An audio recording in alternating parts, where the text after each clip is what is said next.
Ma'am আমার টাকা চুরি হয়ে গেছে, একবার খালে ধরতে পারি তারপর ওর হাত পা ভেঙে দেবো। বাইরে থেকে তো ক্লাসে কেউ আসেনি, আর তোরাও তো বাইরে কোথাও যাসনি, তার মানে ক্লাসের মধ্যেই কারো কাছে আছে। আমি তো চুরি করিনি।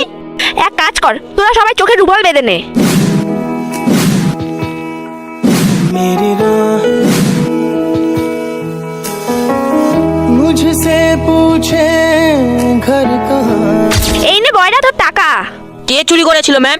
টাকাটা পেয়ে গেছিস, আর কিচ্ছু শোনার দরকার নেই, ঠিক আছে? ম্যাম আমাকে চিনতে পেরেছেন? না তো। ম্যাম আমি ভোটো। ভোটো তুই? ম্যাম আমি ডাক্তার হয়েছি।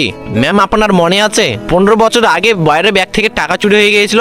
সেটা আমি করেছিলাম। তাহলে ওটা তুই ছিলি? কেন ম্যাম আপনি জানতেন না? না, আমি জানতাম না। আমি চাই না আমার কোনো স্টুডেন্ট আমার চোখে খারাপ হয়ে যাক, তাই তোরা যখন চোখে রুমাল বেঁধেছিলিস আমিও আমার চোখে রুমাল বেঁধে নিয়েছিলাম।